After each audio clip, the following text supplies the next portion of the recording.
चल दिए तुम कहाँ पे, देखो यहाँ आके। जब बेबी का नहीं पूछते। मैं शायद खुश होना।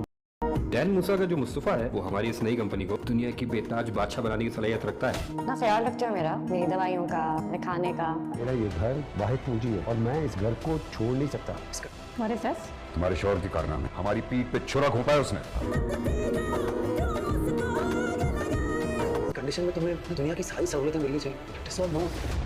मिलने तो मुझे प्यार, मोहब्बत और अटेंशन भी चाहिए।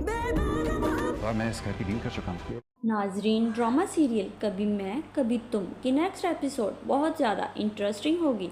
नेक्स्ट एपिसोड में आप देखेंगे अदील अपने आप को बहुत ही चालाक और शातिर समझता है और अदील का बुरा वक्त भी शुरू होने वाला है। मंसूर अली खान को अदील पर शक होता है। अदील उनके साथ फ्रॉड कर रहा है। उनका शक हकीकत में बदलने वाला है, इसलिए उन्होंने अदील के पीछे एक लड़की को लगा रखा होता है जो अदील की हर चाल पर नज़र रखती है और अदील को अपनी खूबसूरती के जाल में फंसा रही होती है। अदील उसके जाल में फंसता जा रहा होता है और उसे इस बात का इल्म भी नहीं होता, और जैसे ही मारूख को मौका मिलता है वो अदील के लैपटॉप से सारा डाटा कॉपी कर लेती है और उनके पास अदील के ख़िलाफ़ सबूत भी आ जाता है और अदील को इस बात का इल्म तक नहीं होता।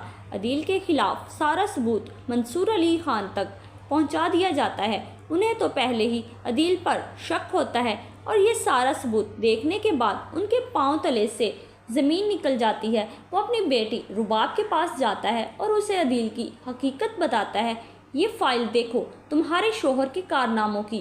तुम्हारे शोहर ने हमारी पीठ में छुरा घोंपा है। हमारा कॉन्ट्रैक्ट वजाहत साहब की कंपनी को मिल गया है। अदील ने वजाहत के साथ मिलकर ये सारा काम किया होता है। उसका बाप रुबाब से कहता है, मैं तुम्हें पहले ही बता रहा था अदील काबिल एतबार नहीं है, लेकिन तुमने मेरी बात नहीं मानी।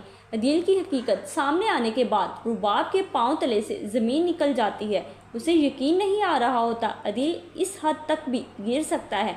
और वहीं दूसरी तरफ अदील अपने बाप के पास आता है और उन्हें बताता है, आपको और माँ को मेरे साथ चलकर मेरे घर में रहना होगा और इस घर का मैं सौदा कर चुका हूँ। अदील के मुंह से जैसे ही इफ्तिखार साहब ये बात सुनते हैं उनके पाँव से भी ज़मीन निकल जाएगी और वो अदील के साथ जाने से साफ इनकार कर देते हैं और अदील से कहते हैं, ये घर मैंने अपनी मेहनत की कमाई से बनाया है और मैं इस घर को बेच नहीं सकता और ना ही ये घर मैं छोड़कर जाऊंगा। अदील किसी न किसी तरीके से अपनी माँ को प्रेशराइज करके इफ्तिखार साहब को इस बात पर राज़ी कर लेगा।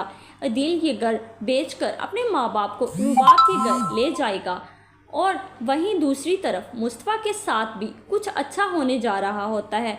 मुस्तफ़ा की जॉब एक नई गेमिंग कंपनी में लग गई होती है और मुस्तफ़ा वहाँ पार्टनर के तौर पर काम कर रहा होता है और उस कंपनी का मालिक मुस्तफ़ा की कारकर्दगी से बहुत ज़्यादा मुतासिर होता है। उसे पहले भी ये बात मालूम हो चुकी होती है। मुस्तफ़ा बहुत ही ज़्यादा टैलेंटेड है और उसकी कंपनी को आसमान की बुलंदियों तक ले जा सकता है।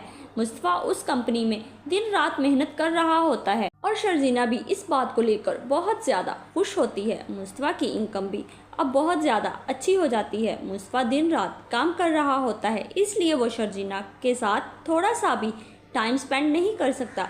शर्जीना ये बात बहुत ज़्यादा महसूस कर रही होती है। शर्जीना मुस्तफ़ा से कहती है, तुम मेरा ख्याल रखते हो, मेरी मेडिसिन का ख्याल रखते हो, मेरे खाने पीने का ध्यान रखते हो, लेकिन तुम मुझसे एक बात नहीं पूछते। मुस्तफ़ा बहुत ज़्यादा हैरान हो जाता है और शर्जीना से सवाल करता है, कौन सी बात? शर्जीना मुस्तफ़ा से कहती है, तुमने मुझसे कभी भी ये नहीं पूछा बेबी ठीक है या नहीं। मुस्तफ़ा शर्जीना को बताता है, तुम्हें दुनिया की हर आसाइश देने के लिए मैं दिन रात मेहनत कर रहा हूँ। शर्जीना फिर वही मुस्तफ़ा से बात करती है, पैसा सब कुछ नहीं होता, इसलिए मुझे तुम्हारा साथ भी चाहिए।